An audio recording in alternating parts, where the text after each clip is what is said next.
I sometimes think that the game we have to play every single day, you and I, is to reframe our problems so that you know that you can handle it.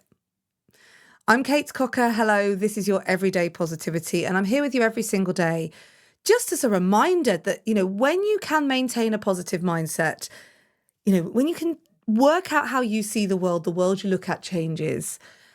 And when you're in the middle of a problem, it feels like the worst, right? And your brain is there to protect you. And so when it's feeling like the worst, your brain is going, it's the worst. It is the worst and it needs to be the worst. And as long as you know it's the worst, then it's the worst. And it means that you won't do anything stupid to make this even more worse. And here's the thing. If you can train that voice, if you can frame that voice well, then it can help you through those moments, whether it be it's okay that this is a problem, whether it be you can handle this problem, whether it be here's how to solve this problem. The perspective shift is what can help. Now, for what I do for my work when I'm helping people speak in public, I do watch a lot of speeches. And recently I've come across one by a guy called Anand Mahindra, and he's doing a commencement address to a university.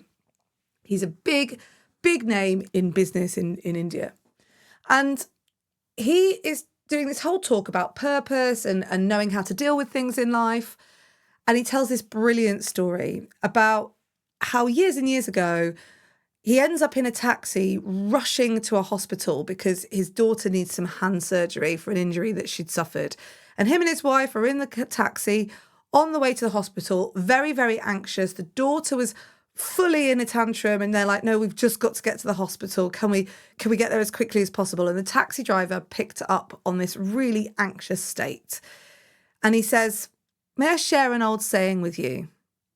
He quietly says, if everyone's problems were like laundry, hanging out to dry in an open field, and you had the opportunity to go out to that field and exchange your laundry, or your problems, in other words, with anyone else's laundry, you would still choose your own problems.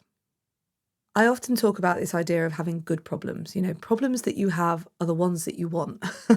The problems that you have are the ones that are good. The problems that you have are the ones that you want. And with that perspective, the problem that you have full sight on. You can take that step back. You can ask for help. And you know that problem is something that only you can be the person who can solve. So today, when your problem is really feeling very thick and clunky and difficult and hard and frustrating, maybe the reframe is, why is this my problem? Why do I get this problem? Because you really wouldn't want to swap your problem with anyone else's. I'll be back tomorrow with another episode of Everyday Positivity for you. It's a journal prompt tomorrow. I'm very excited about it. I'll see you then. Have a great day. And remember, you have 100% got this.